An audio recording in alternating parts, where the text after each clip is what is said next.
और मोदी जी और नीतीश जी के साथ खड़ी है। और अरवल की बात बता देते हैं, अरवल में इस बार इतिहास बदलने वाला है।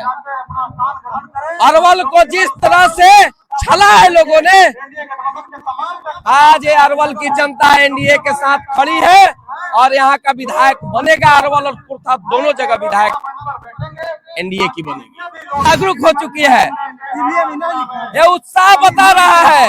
ये उत्साह गरीब भी है ना, यहाँ के माले के विधायक है, गरीबों को छलने का काम किया है, गरीबों को ठगने का काम किया है, गरीबों को शोषण करने का काम किया है।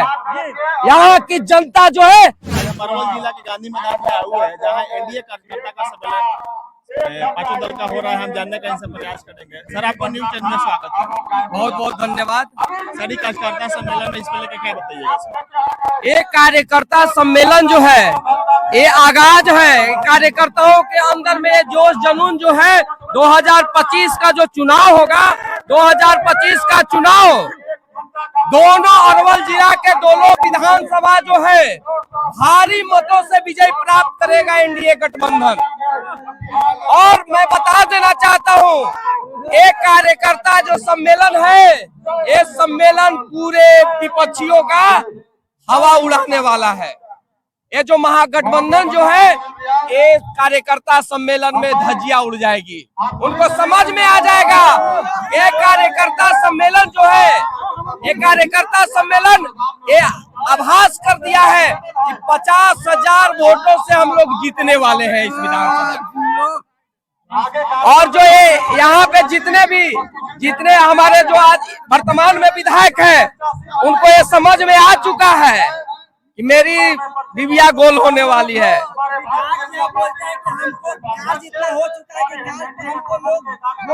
कुछ कार्य नहीं किया है उन्होंने, जातियों में विभेद पैदा किए हैं, जातियों के अंदर में प्रतिशोध की भावना पैदा किए हैं। अब सभी समाज के लोग हमारे देश के यशस्वी प्रधानमंत्री नरेंद्र भाई मोदी और नीतीश जी के कुशल नेतृत्व में आज पूरे देश की जनता जो है, बिहार की जनता है, विकास के लिए आगे बढ़ रहे हैं और मोदी जी के और नीतीश जी के साथ है। 2025 में सर क्या देखने के लिए मिलेगा? 2025 ये बिहार का परिदृश्य बदलने वाला है। पूरा महागठबंधन जो है, उनकी जितनी भी पोल है खुलने वाली है और पूरे धराशायी होने वाले हैं। 10 सीट के लिए वो तरसेंगे, क्योंकि जनता का यह आगाज है। जनता पूरी तरह से मोदी जी और नीतीश जी के साथ है। यहाँ के स्थानीय विधायक का कहना है कि एनडीए सरकार जो अभी फिलहाल में है, मोदी सरकार है, संविधान खतरे में है। सर, इसको लेकर संविधान खतरे में नहीं है, उनकी राजनीति खतरे में है और राजनीतिक रूप से वो खत्म होने वाले हैं, क्योंकि वो लोग देशद्रोही हैं। देश को तोड़ने के लिए बहुत सारी व्यवस्था बनाए कि देश को जाति में विभेद करके, समाज को तोड़ करके, विदेशी लोगों से गठबंधन करके पूरी तरह से वो चाहते हैं कि देश को तोड़ दे। मगर ये देश की जनता जाग चुकी है। ये उनकी जो मानसिकता है, उनको जो समाज में प्रतिशोध की भावना डाले हैं, वो मानसिकता उजागर होगी। यही कार्यकर्ता, यही जनता जाकर के उजागर इनकी करेगी, क्योंकि अरवल विकास के लिए अपेक्षित रहा है। इनकी इच्छा शक्ति है ही नहीं। हमारे क्या के स्थानीय विधायक हैं, उनकी इच्छा शक्ति नहीं है। संविधान कहाँ खतरे में है? जो गरीब निचले पैदान पे बैठे हुए लोगों को अधिकार मिला, उनको विकास करने का मौका मिल रहा है, उनको सही हक मिल रहा है, यही कुशल नेतृत्व का परिणाम है। हमारे मोदी जी का जो ईमानदार छवि है, वो जब समाज के अंतिम पैदान तक के बैठे हुए लोगों को लाभान्वित कर रहा है। और देश ये बिहार जो चुनाव है 2025 का चुनाव दिशा निर्देश इस देश का तय करने वाला है। जब ये बिहार जागा है, जब ये बिहार जागा है, तब इस देश का दिशा तय हुआ है। और बिहार इस बार आगाज करने जा रहा है 2025, 225, क्योंकि आप बता रहे, बहुत लोग कहते हैं कि पिछले बार आपका 400 का लक्ष्य था। इन नकारात्मक मानसिकता के कारण जनता को भ्रमित करके ये लोकसभा में जो इन्होंने कुछ जो चाल चला, उसको आज देख रहे होंगे हरियाणा और उड़ीसा और दिल्ली में, उसका परिणाम है।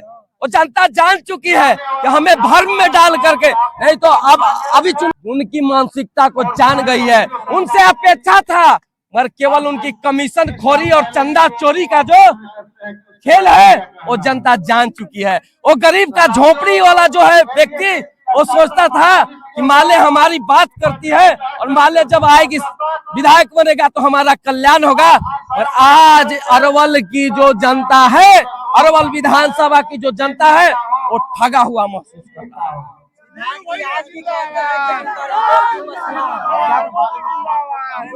विधायक महानंद जी आज भी कहता है कि हम गरीबों की मसीहा हैं। गरीबों के मसीहा नहीं हो सकते हैं। उनकी गलबेहियां जो है ठेकेदारों के साथ हो सकती है, कमीशन खेली हो सकता है, मगर गरीब के कभी हितैषी है वामपंथ नहीं हो सकता है, क्योंकि गरीबों को एक गुमराह करके छलना जानती है। ये केवल छल जानते हैं, छल विद्या जानते हैं। समाज को कैसे तोड़ा जाए, समाज को तोड़ करके कभी विकास किया जा सकता है? समाज को जोड़ करके विकास किया जा सकता है। समाज के अंदर में प्रतिशोध की भाव डाल करके समाज को कभी भी आप विकास के रास्ते नहीं तय करा सकते हैं। इनकी जो मानसिकता है कभी भी देश के प्रति नहीं हो सकता है।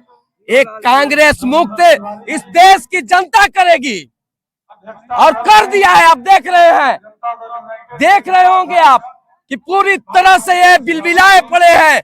कौन साजिश में रचू इस देश के खिलाफ, ये पूरी तरह से साजिशें रचने में लगे, मगर देश की जनता अब वो नहीं रही। मोदी जी ने जगा दिया, नीतीश जी ने जगा दिया। कहा जाता है कि अरवल हॉट सीट अब है ही नहीं, अब है ही नहीं।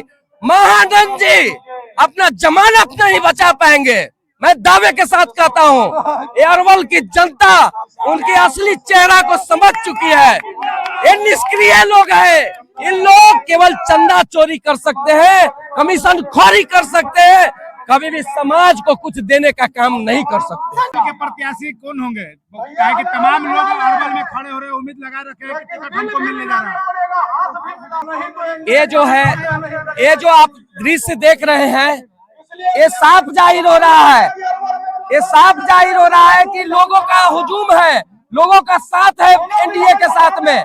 आज हमारे ये जो जितने भी प्रत्याशी हैं हमारे के यहाँ अपने आप को करें कि मैं प्रत्याशी हूँ, इसी में से कोई चुने जाएंगे, इसी में से चुने जाएंगे। हमारे जितने भी एनडीए के घटक दल हैं वो बैठ करके इनमें से चुनेंगे और हम लोग उनके साथ चलेंगे और उनको जिताएंगे।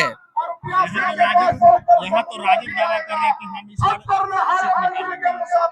अब मैं बता रहा हूँ कि महागठबंधन अपना जमानत नहीं बचा पाएगी। मैं दावे के साथ कहता हूँ, यहाँ की जनता पूरी तरह से कमर कस चुकी है, इनकी आतंक को देख चुकी है। ये अब ऐसा नहीं होने वाला है, भूल भुलैया है। 2025 में वो 10 सीट के लिए तरसेंगे, 10 सीट उनको नहीं मिलने वाला है। मैं ये पूरा जनता कह रही है, जनता का पूरा जनमानस। अरे भाई आप देख सकते हैं, कभी भी गरीब को जो अंतिम पैदाम पर बैठे हुए लोग उनको विकास के लिए कितना अपेक्षित थे, और आज ये 10-15 साल के अंदर में, 20 साल के अंदर में जो हुआ है वो जनता सब जाग चुकी है।